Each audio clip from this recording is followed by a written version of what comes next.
እነዚህ አብረናቸው የምናያቸው እስር ቤቶች እጅግ በጣም አደገኛ ከመሆናቸው የተነሳ ወንጀለኞች የተፈረደባቸውን እድሜ ሲሰሙ ሳይሆን የሚደነግጡት ቅጣታቸውን የሚቀበሉት በእነዚህ እስር ቤቶች ውስጥ መሆኑን ሲሰሙ ነው። እና በዛሬው ዕለት ዘንላችሁ የመጣ ነው እነዚህ አስፈሪ የተባሉ እስር ቤቶችን ለማስቃኘት ወደናልና አብራችሁን ቆዩ። I thought you had to die to go to hell, but hell is right here.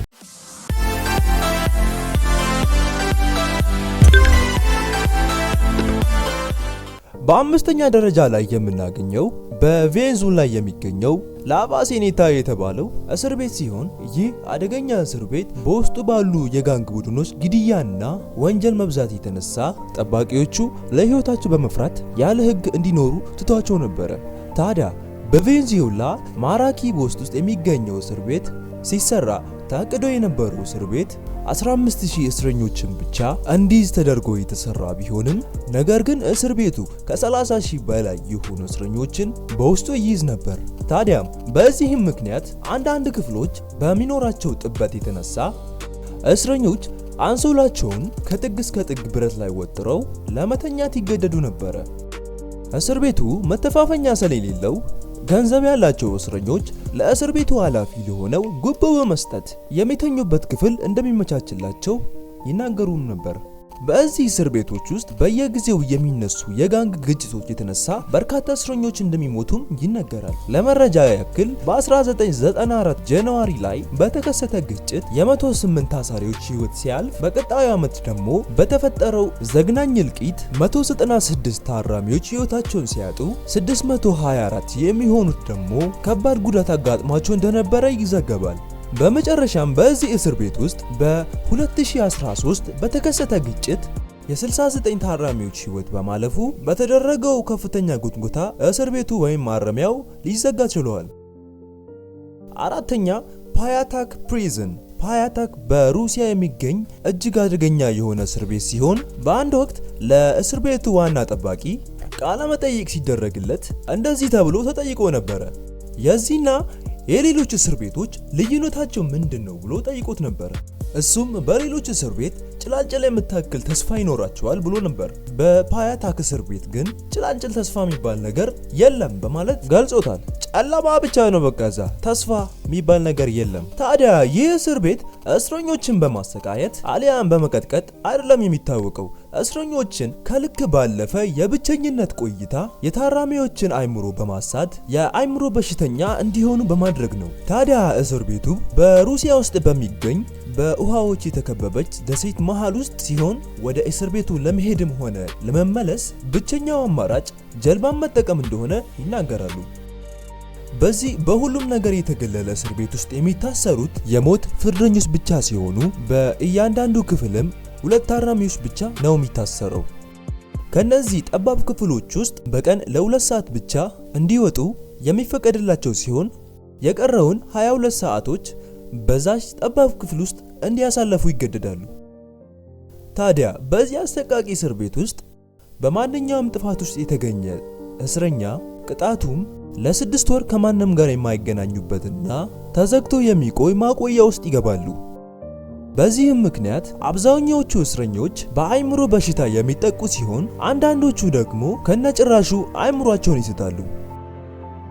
ታዲያ በየቀኑ በሚሰጣቸው 2 ሰዓቶች ውስጥ ከክፍላቸው በመውጣት በተዘጋ ኬጅ ውስጥ ለ2 ሰዓታት ወክ እንዲያደርጉ ይፈቀድላቸዋል።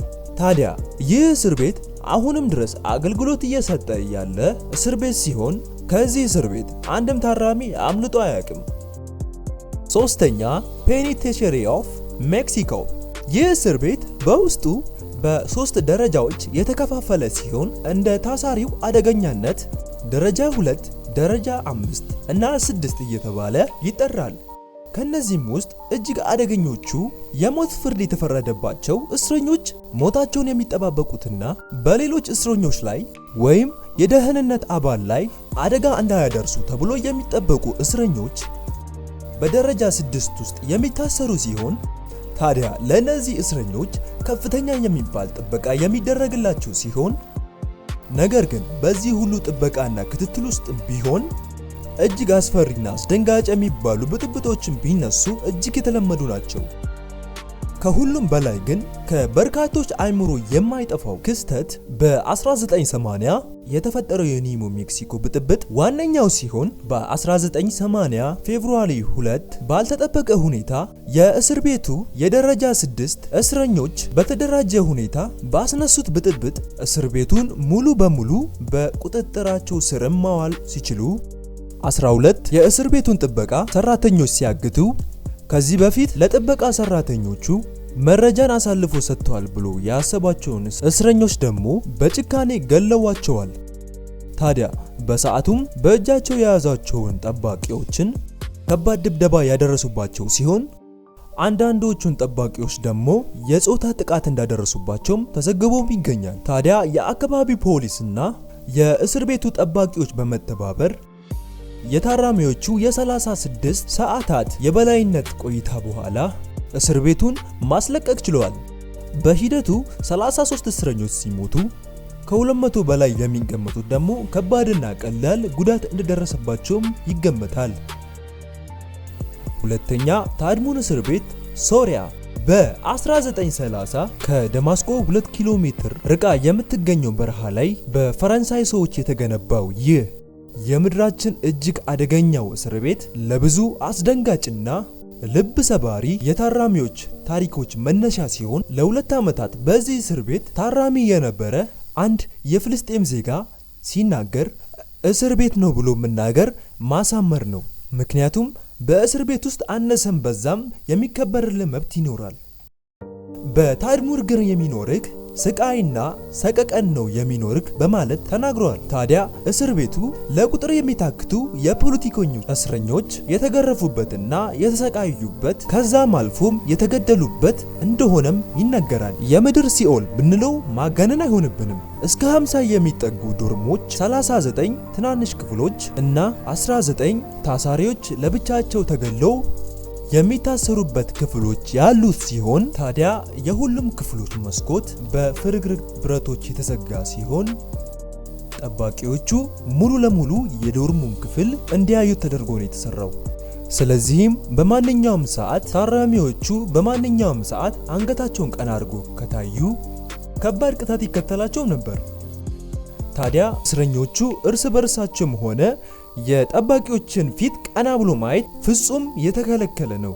አንድ በዚህ እስር ቤት ታስሮ የነበረ እስረኛ ሲናገር አብሮኝ የታሰሩትም ሆነ የጥበቃዎችን ፊት አይቶ እንደማያውቅ ይናገራል። አጋነኖ መሰለኝ ሰውየዋ እና ጠባቂዎችንም የምለየው በጫማ ከለራቸው እንደሆነም ይናገራል።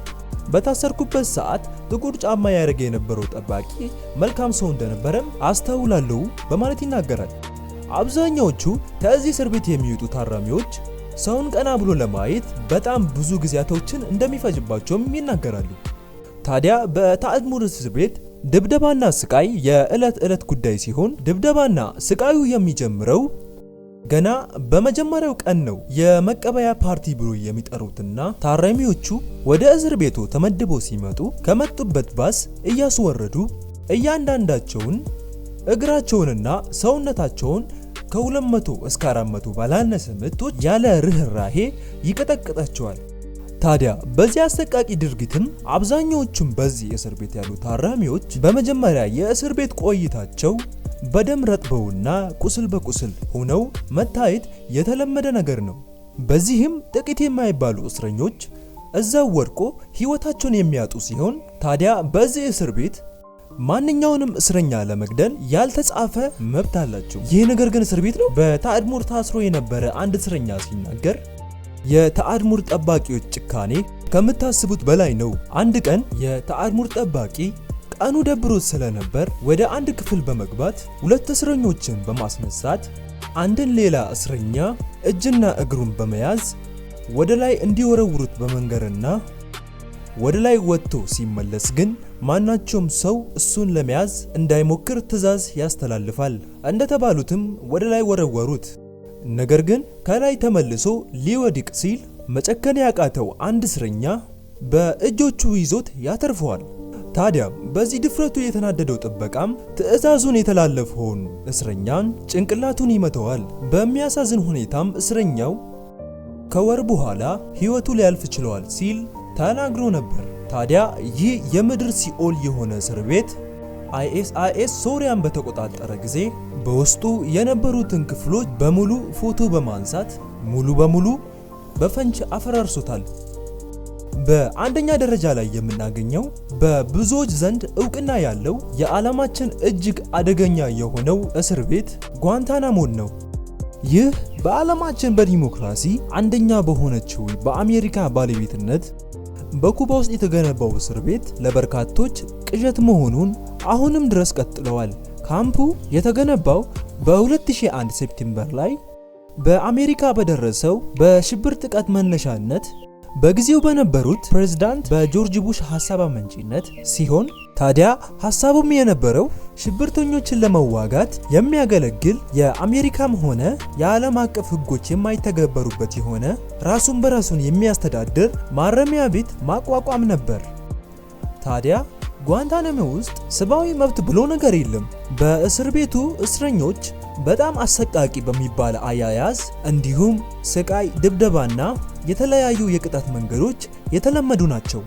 ታዲያ በእስር ቤቱ በርካታ የሚደረጉ አጸያፊ ድርጊቶች የተማረሩ እስረኞች በአንድ ወቅት የራብ አድማ ያደረጉ ሲሆን እነዚህ በመቶዎች የሚቆጠሩ እስረኞች ግን በጥበቆቹ አባላት ተገደው ምግብ በቱቦ ተደርጎ ወደ ሆዳቸው እንዲገባ ይደረግ እንደነበር የድርጊቱ ሰለባ ከነበሩት መካከል ምስክርነት ሰጥተዋል። ታዲያ በዚህ ማረሚያ ቤት ውስጥ የነበሩ እስረኞች ሁሉም በህይወት የመውጣት ተስፋ ኖሯቸውም አያውቅም። ይህ እስር ቤት በአፍጋኒስታን የተያዙና የአልቃይዳ ወይም የታሊባን ተጠርጣሪ የሆኑ ግለሰቦች በልዩነት የተሰራ ሲሆን ታዲያ እስር ቤቱ በመጀመሪያ ጊዜያት 779 የሚሆኑ ሰዎች ይታሰሩበት የነበረ ሲሆን ከጥቂት ቆይታ በኋላ ግን 740ዎቹ ወዴት እንደሆነ የማይታወቅ ቦታ ተዘዋውረው 30 የሚሆኑት እስረኞች ብቻ በዛው እንዲቆዩ ተደርገዋል። ታዲያ ከጆርጅ ቡሽ በኋላ የመጡት የሀገሪቱ ፕሬዝዳንቶች እስር ቤቱን ለማዘጋት ቃል ቢገቡም በሀገሪቱ ኮንግረስ በደረሰባቸው ጫና እቅዳቸውን ሳያሳኩ ቀርተዋል። ታዲያ ጓንታናሞ አሁንም ድረስ በበርካታ በሰብአዊ መብት ተሟጋቾች እንዲዘጋ ቢወተወትም ለብዙዎች የስቃይ ቤት እንደሆነ አሁንም ድረስ ቀጥለዋል። ለዛሬ እዘርላችሁ የመጣነው ቪዲዮዎች ይህንን ይመስላሉ። በቀጣይ እስከምንገናኝ ሰላም ቆዩ እያልን ሰብስክራይብ እና ላይክ ኤንድ ሼር በማድረግ የቻናላችን ቤተሰብ በመሆን መልካምነታችሁን አሳዩን። በድጋሚ ቸር ሰንብቱ።